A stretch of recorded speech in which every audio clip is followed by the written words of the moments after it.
Yes? You Ross Locke? That's right. And you? Police. You got a reason to come around this time of night?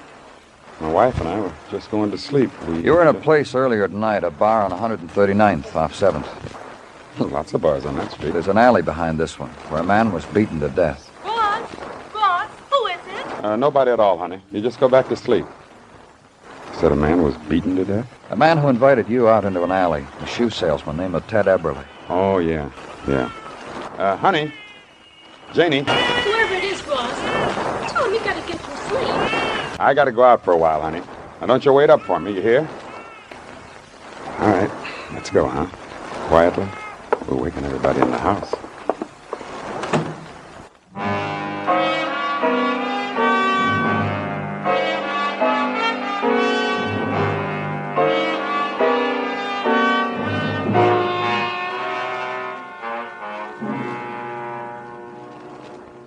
Sit over there, Ross. This is Detective Mugger. Hi, Ross. Now we all know each other. That's right. We're going to get along, too, aren't we, Ross? Sure. Anything you say. They tell me you're a fighter, Ross. Welter. Good one. Muggervan here is quite a fight fan. I just mentioned your name to him. He knew all about you. Sure, every time you hit the garden, that was me in the aisle seat, 3rd row. Yeah, you had class. Real class. Danny? Yeah? How many times have I told you about this boy? How many times a week I ask myself why a boy like Ross quits, resigns from the field? A champ with crowbars in his fist. Why ask yourself? Why not ask me? All right, Ross. I'm asking. Fighting? That's not the way. Not for me. The other boys. I know all the reasons why they fight. All the reasons. But me? What's for you, Ross? I make models. Models? Kids' airplanes, ships and bottles, things like that? From blueprints, inventions, buildings, machines, all to scale. Gives them a chance to see and touch what they were dreaming about on the drafting board. Gives me a chance to use my hands. Real fine work. To scale. I like that. Sounds interesting. I like it. Sure you do. You killed a man tonight, Ross. I didn't kill him. Well, maybe you didn't mean to at first. Maybe you forgot. A boy with fists like yours. Deadly weapons, we call them. A fighter can kill a man easy with hands like yours. I told you... No, you haven't, Ross. You haven't told us a thing. Except you were in the bar. I was sitting there with my friend, just talking. This guy came up, this slummer, drunk, tried to pick a fight. They do that sometimes. Gives them kicks because they remember I was a fighter once. Sure they do that. But this one you took out in the alley. Beat him to death, murdered him. Yeah, I took him out in the alley. Put my arm around him, tried to talk to him, reason with him. I'm crazy. I do that sometimes. I walked him up the alley from the bar. He broke away, pulled a jackknife, came after me. Passed out before he got to me, in a heap. Poor, miserable drunk. And after that? I didn't touch him. Just walked away from him.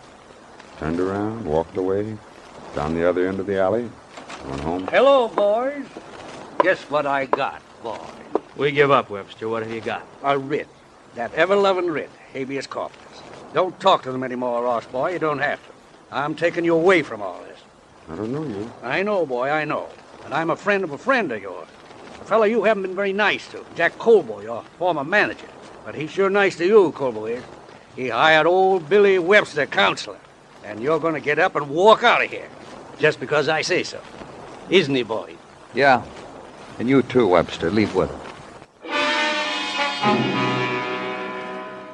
The next morning, look up a man named Jack Colbo. Come up with an address of a place, Ozzy's Gym on Amsterdam. Go there. A gym like 1,000 others. Sweaty, hot, training quarters for latter-day gladiators, classed variously according to poundage, records, expectations. Boxers, punchers, bums. Past the middleweight, who was being furious at a canvas bag. A lightweight, being nimble with a jumping rope. Brushed against a man in an overcoat who had taken a fighting stance and was sneering his broken face into a full-length mirror. Stop a boy with a bucket and ask for Jack Colbo. And be told that's him over near the ring in the purple T-shirt. The left, kid. Throw it. What's the matter when you throw the left, huh? No. Your name Colbo? Yeah. So toss it already. Don't stand there and wave it. Go ahead, go ahead. Okay, kid, do something with a heavy bag. 3 rounds. Okay, what? I'm from the police. I want to know what made you hire a lawyer for Ross Locke. You think because Christmas is over, I'm strange because I'm friendly? I just asked you. I'm just telling you. I'm friendly to Ross Locke. What's the matter with you? Don't you have friends? Look, Mr. Cobo, I'm trying to find out all I can about Ross Locke. As I understand it, you used to manage him. He was a comer. He left you. Didn't it bother you? Does it look like I'm stoned? Sure it bothered me. Fighter like him giving up all that dough? Sure, dough for me, too. Sure it bothers me. But you're still his friend. Sure I am. Especially what I saw last night. You were at that bar last night? You saw the fight? Where were you when I got there? Trying to find Ross. Just tell me what happened. Dame standing in the doorway with a bottle. I couldn't get near Ross in that slumber. Ran outside and around the block and up the alley. Slumber was banging on Ross. The names he was calling him. I'm going to court and testify self-defense for Ross, like it was. Ross said he didn't put a hand on that man. Maybe that's a story Ross was planning to use, but that's not the way it happened. Me testifying, my lawyers, self-defense plea. Possibly the dead man was holding a jackknife. So it'll be simple. I'm going to take care of everything. I'm going to... Pardon me. Yeah. Yeah, he's here. I'll take the message. Sure, I'll tell him. It's for you. I just don't let people to use my phone. Germs on the mouthpiece. What was the message, Cobo? Message is about the Harlem River at the end of Lennox. Said that's where you were wanted. In a hurry. You leaving? Goodbye.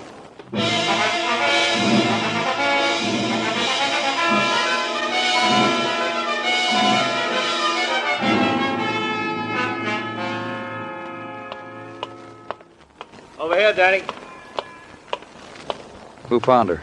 Some kid. Looked in the river, there she was. Yelled for the police. Got her out just a little while ago. Why'd you call me, Muggavan? Couldn't you handle it? I didn't think you'd want me to. What? Didn't they tell you over the phone? Come on. Who is she? I'll take the blanket off. See? Carol Bennett. Uh-huh. The woman who screamed murder in the alley last night. You better look close, Danny. Murdered. That's right. Carol Bennett, Danny. Strangled to death.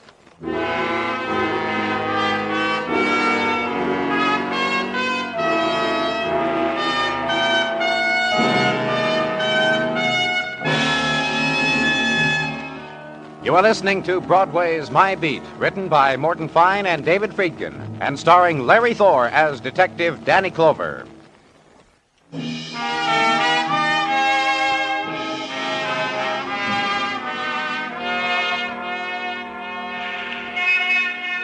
Broadway makes happy holidays for the time of the year's dying. Those 12 long months with not enough laughter. They're going now, and it's a time for dancing. So hurry up and exchange the Christmas presents. Get out on the street, buy a noisemaker, and create a stir. It's the thing to do. Join the mob, kid. Everybody's making the new dreams for the new year. Maybe even today, maybe the golden girl will smile to you from the crowd and beckon. Once happened to a friend of yours. But in my office at police headquarters, no crowd, just me, the sergeant with papers in his hand. Danny, Yeah? What is it, Gino? I'm worried. What's the trouble? Next year is leap year. And it worries you, huh? Go ahead, laugh. Make funny jokes. Make mockery of Daddy's cares and woes. I'm not making mockery of anything, Gino. What's the trouble? My eldest youngster, Tina. She's 17. She told me last night that next year being leap year, she's going to pop the cork to Patrolman Reardon. She's going to offer her hand in marriage to him. I think that's very nice. Tina's a lovely girl. Reardon's a fine officer. Heckle me. Go ahead. I stand there helpless before your heckle. You're on their side. Gino, After all the thick and thin we've been through, shoulder... Did you get what I asked for? First, let me finish. Shoulder to shoulder. Yeah, I did. Tell me about it, huh? Carol Bennett is dead from strangle unknown, tossed into the Harlem River and found at 11:23 a.m. by Tell me several... about Carol Bennett. What did you find? Minor misdemeanors which caused the plague of 30-day sentences by our magistrates and many unheeded lectures by same. A girl prone to petty thefts, etc. Well, where'd she live? A drifter, mostly outside of Harlem. Checked out her last address early this morning, threw $20 at her landlady and said, "Don't bother about the change, who needs it?" And I'll give you a piece of advice.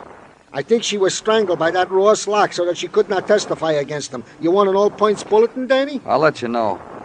I think I know where to find him. Back again to the tenement where the boy had first been picked up. And it's day now. No nighttime to veil the scarred doorways. No shadow to smother the sudden crying out that pierces the corridors. No night sound of trumpet to wash away the stillness that follows on it. Harlem tenement, huddled close in on itself against December, trying to soak up the last sunlight of a dying year, and never making it. And walk through the silence that happened when your foot crossed its threshold. Up a flight of stairs, down a hall whose walls are closer against you than they were the night before. Knock on the door.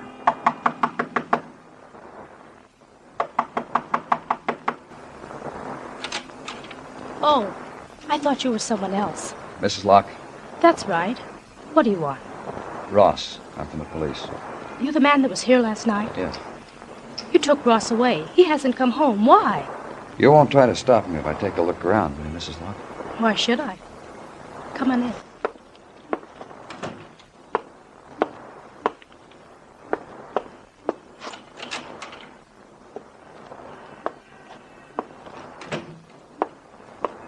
We want him, Mrs. Locke. Where is he? I don't know. You told me why you took him away. He beat up a man last night, killed him. You lie. You stand there and you lie to my face. This morning, a girl was found in the Harlem River. A girl who'd been strangled. A girl who saw Ross kill the man. And you're telling me? Me, that my Ross did all that? He left headquarters late last night. Did he come home? He's a fugitive now, Mrs. Locke. I've heard all about them. Fugitives. I've seen pictures on streets back home. If you know where he is, it'll be better for... Come here, mister. I want to show you something. See that? That's a model. A model of a new little machine Ross was working on. Look how tiny those parts are. How delicate. That's the way Ross uses his hands. You're going to stand there and tell me Ross uses his hands to kill? I don't want to talk to you anymore, mister. Get out. And leave her. And leave the scars gouged out by words and fingernails and penknives and the exchange value of $1. Get out into what sunshine is left.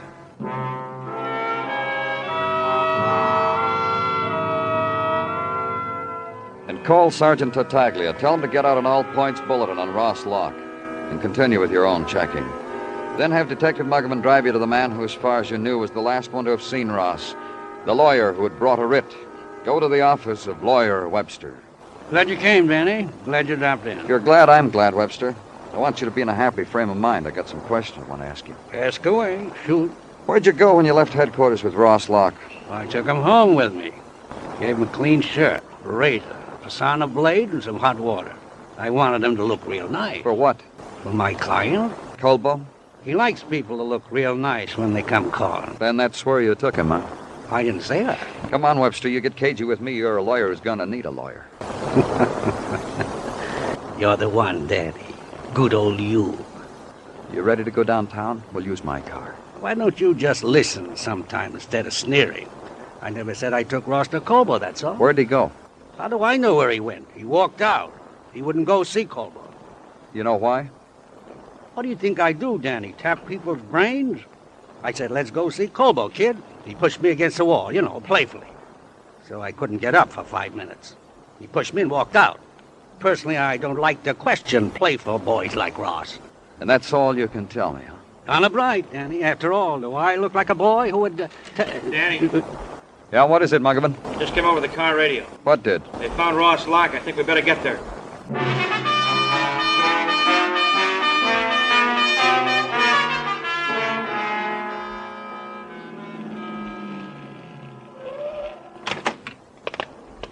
Over there, Danny. Vacant lot between the tenements. All right, you people. Now get back. Let us through. Police. Let us through. Okay, officer, we'll take it. Give me your flash. Look at him, Danny. His hands. His hands, they're... It was the first thing you saw in the quickening darkness. His hands. The hands that had shaped delicate things, minute things, crushed, broken, twisted into something without form, without name, and stained now with dull scarlet of a furied violence. And the boy's eyes, as he looked at you, considered your reaction, anguish, and something else. Something that made you turn away, that... Ambulance, Danny. Take you, me, and the patrolman to clear the crowd. You handle it.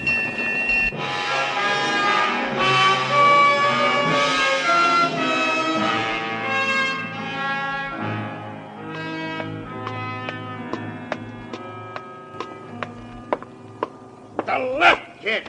Left. Left from the shoulder of the body. Left. Tell your boy he can quit now, Cobo. Huh? I want to talk to you. All right. Take a shower, kid. See you in the morning. Brings you to the gym so late, Clover. I checked your house. They told me you were down here. Now let me ask you the same question. What keeps you here so late? Keep teasing myself that kid you just saw's guts up.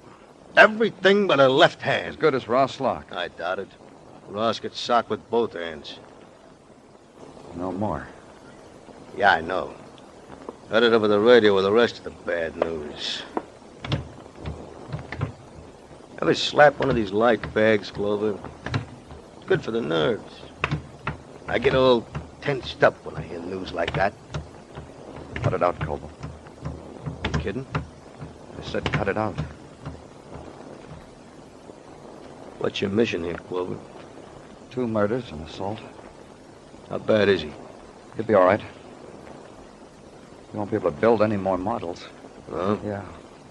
Somebody hit him over the head from behind, then went to work on his hands. Ruined them. Imagine.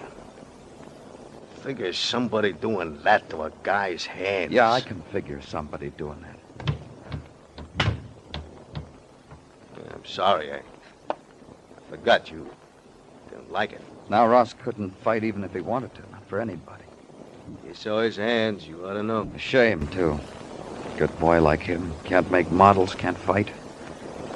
Probably isn't any job he'd be able to do with his hands. Tough. I'll send him something from time to time. You know a girl named Carol Bennett? Sure, I know her. Dame with a bottle, a dame who saw Ross kill that man, the dame you fished out of the river. Who doesn't know her? You know why she died? There's always a reason. She was blackmailing the killer of a Camden shoe salesman. The man who was found beaten to death last night in an alley. You're crazy. How could she blackmail Ross? He didn't have that kind of dough. You do. So? But putting away for rainy days, that gives you a long nose. Carol was standing at the doorway of the alley. She saw what happened. Saw that Ross didn't touch that drunk. Saw Ross walk away, the way Ross said he did. So you believe what the boy told you? Yeah, I do.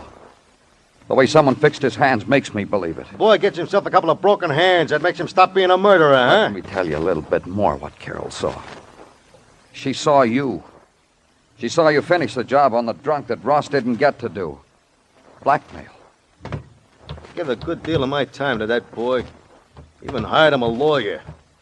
Now, why would I go do what you said? Did I suddenly go crazy? You're off your rocker, Clover. You were going to appear as an eyewitness to Ross's murder of that man. You told me so yourself. That way, when Ross was acquitted, he'd owe you something. Fight for you again.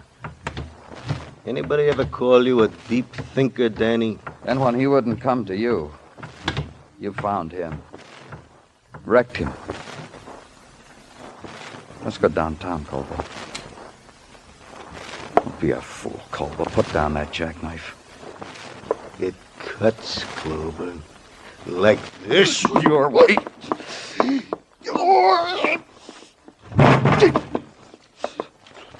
Clover. Clover! Clover, no! Don't! Drop it. Drop it. Okay, Colbo. On your feet. Let's go.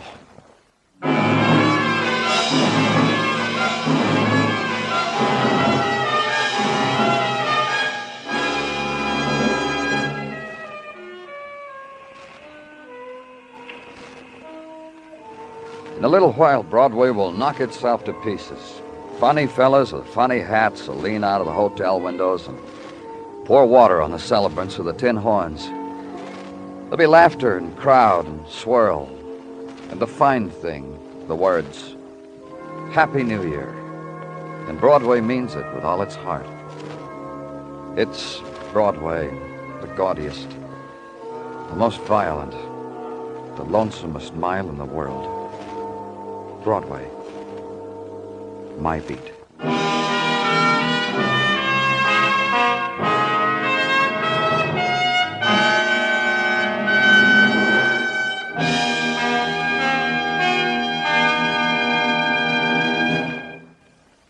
Broadway's My Beat stars Larry Thor as Detective Danny Clover, with Charles Calvert as Tartaglia and Jack Crucian as Muggavan. The program was produced and directed by Elliott Lewis, with musical score composed and conducted by Alexander Courage. In tonight's story, Clayton Post was heard as Colbo and Roy Glenn as Ross Locke. Featured in the cast were Herb Butterfield, Charlotte Lawrence, Jenny Lagon, and Jester Hairston.